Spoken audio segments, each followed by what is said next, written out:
सर्वे का अनुमान है और उम्मीदों की उड़ान भी है और किस तरीके का बजट होगा इस पर तो हम आएंगे, लेकिन सबसे महत्वपूर्ण जो एक आर्थिक सर्वेक्षण की जो रिपोर्ट आई है इसको यदि हम देखें और 2047 में हम सीधे चले जाएं, एक विकसित भारत की जो बात होती है, निश्चित तौर पर लगातार जो ग्रोथ भारत की हुई है।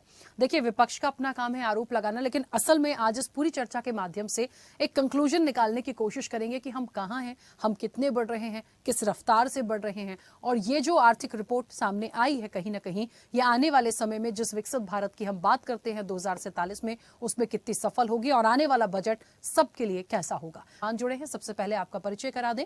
भारतीय जनता पार्टी का पक्ष रखेंगे केसी जैन। केसी जैन जी, बहुत स्वागत चर्चा में जुड़ने के लिए। कांग्रेस का पक्ष रखेंगे डॉक्टर पवन डोंगरे। पवन जी, आपका भी बहुत स्वागत है। समाजवादी पार्टी का पक्ष रखेंगे निशांत ठाकुर। निशांत जी, आपका भी बहुत स्वागत है। आम आदमी पार्टी का पक्ष रखेंगे रीना सक्सेना। रीना जी, आपका भी बहुत स्वागत है। आर्थिक विश्लेषक हैं सुरेश मनचंदा। सुरेश जी, आपका भी बहुत स्वागत है। और स्वदेश न्यूज के channel head RP Srivastava ji हमारे साथ जुड़े हैं। आरपी श्रीवास्तव जी, आपका भी बहुत स्वागत है। जी, मुझे सुन पा रहे हैं? जी, आपकी क्लियर आवाज आ रही है। आर्थिक सर्वेक्षण की रिपोर्ट और बजट प्लस, यदि मैं देखूं इन दोनों को प्लस करके इक्वल निकालूं, 2047 तक के विकास की बात हो रही है। कैसे देख रहे हैं, प्रेजेंट में हम कहां हैं और हम आने वाले अगले 25 साल जो बड़े निर्णायक होंगे उस चीज के लिए, वहां तक की बात कर रहे हैं। तो पहले तो इस आर्थिक सर्वेक्षण की जो रिपोर्ट आई है उस पर एक आपकी प्रतिक्रिया कैसे देखते हैं? हमेशा ही होता है बजट के पहले प्लस बजट। राखी जी, सबसे इंपॉर्टेंट फैक्टर ये है कि देश का बजट आम आदमी के जेब पर क्या प्रभाव डालने वाला है। व्यक्ति, हमारे पास के जितने लोग हैं उनके ऊपर इसका क्या इम्पैक्ट आने वाला है, ये सबसे इंपॉर्टेंट फैक्टर है। तो उसको बजट, अच्छा बजट कभी नहीं कहा जाएगा।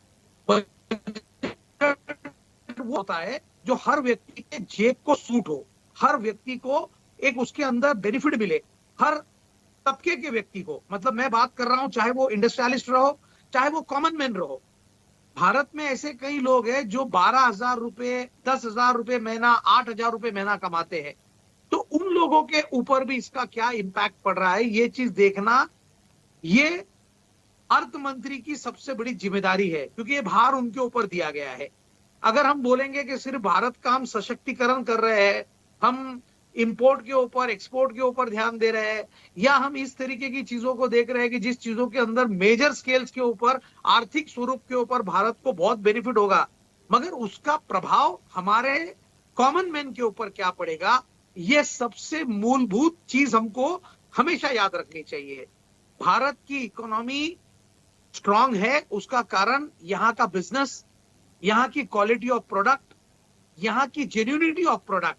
अगर इंडियन ब्रांड्स को आप ले ले तो लोग आज इंडियन ब्रांड्स के ऊपर ट्रस्ट इसलिए करते हैं कि हमारे जो इंडस्ट्रियलिस्ट जो उत्पादन कर रहे हैं उसमें क्वालिटी है। हमारे जो स्मॉल स्केल इंडस्ट्रीज जिस तरीके के आउटपुट्स दे रही है उसमें बहुत क्वालिटी के प्रोडक्ट है जो दुनिया के दूसरे भागों में कई गुना ज्यादा पैसों पर लेना पड़ता है। वही क्वालिटी हम कम बजट के अंदर बनाकर उसको लोगों तक पहुंचा रहे हैं।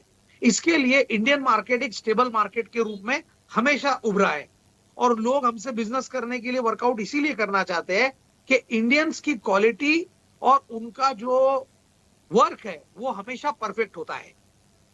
मैं निर्मला सीतारमण जी और बाकी भारतीय जनता पार्टी के सारे लोगों से अनुरोध करना चाहता हूं कि कल के जो बजट में कॉमन मैन का विचार भी किया जाए, उस व्यक्ति का भी विचार किया जाए कि भारत में किसान के ऊपर इसका क्या इंपैक्ट पड़ने वाला है। क्योंकि पहले से ही किसान को एनवायरमेंट की मार पड़ रही है। पहले से अगर आप देखेंगे किसान हवालदिन हो चुका है, लोन्स फेडने की उसकी कैपेसिटी नहीं है। तो इस बजट में उसके लिए कोई प्रावधान किया गया है क्या? जो हमारा स्मॉल स्केल इंडस्ट्रियलिस्ट है उसको सपोर्ट करने के लिए बजट में कुछ किया गया है क्या?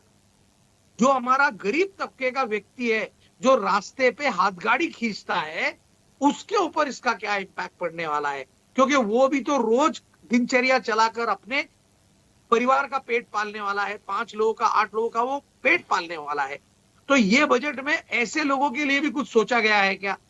डेफिनेटली भारत को मजबूत करने के लिए विचार लेना चाहिए, लेकिन हमें हमारी जो गरीब जनता है, हमारे जो किसान भाई है, हमारे वो तबके के लोग, जो आर्थिक रूप से दुर्बल है उनको हम किस तरीके से मजबूत कर सकते हैं, इसका भी प्रोविजन इस बजट में रखना चाहिए। ठीक है, हर निशांत बार बोलिए। हाँ निशांत जी, इसके बाद।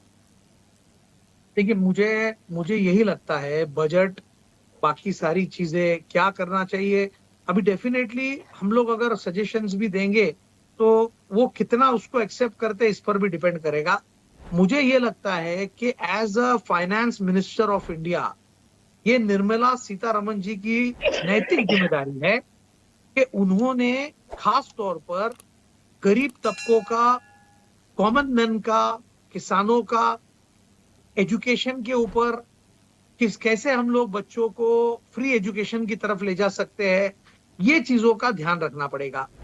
गर्ल्स एजुकेशन का इशू जिस तरीके का पूरे इंडिया में चल रहा है, उसको कितना प्रमोट कर सकते हैं, कितनी फैसिलिटी हम दे सकते हैं। जो हमारे विद्यार्थी अब्रॉड्स को जा रहे हैं, उनके लिए हम लोग क्या इस बजट के अंदर तरतूद कर सकते हैं कि अगर आप हायर एजुकेशन में पढ़ना चाहते हैं तो अल्टीमेटम यही रहेगा कि आप जितना ऊंचा पढ़ेंगे आप देश को उतना फायदा देंगे। तो इस चीज के ऊपर फिर स्पोर्ट्स, सबसे बड़ी क्षेत्र जो स्पोर्ट्स है जिसको निग्लेक्ट किया जाता है, स्पोर्ट्समैन के हालात इतने बदतर है कि उनको फैसिलिटीज ही नहीं है। उनके ऊपर बजट होना चाहिए, स्पोर्ट्समैन के लिए एक तगड़ा बजट देना चाहिए जिससे उनकी डाइट, उनका रहन सहन, उनका खाना, इन सब चीजों के ऊपर अगर प्रमोशन मिले तो भारत के कई खिलाड़ी स्वर्ण पदक लेके आके अपने इंडिया का नाम रोशन कर सकते हैं। इंडिया मजबूत तब होगा जब इंडिया हर तरफ से मजबूत होगा। उसमें गेम्स है, उसमें एजुकेशन है, उसमें हमारा किसान है। क्योंकि देखिए, धान्य ये फैक्ट्री में उगाया नहीं जा सकता है, धान्य ये किसान ही उगाने वाला है। तो अगर उस किसान के लिए हम कोई तरतूद करते हैं, उसके लिए हम अगर मेजर प्रोविजन करते हैं कि आपने अगर फसल लगाई, अगर आपका नुकसान भी होगा तो गवर्नमेंट आपके साथ खड़ी हुई है, आपको इसका मुआवजा मिलेगा, तो किसान हिम्मत करेगा।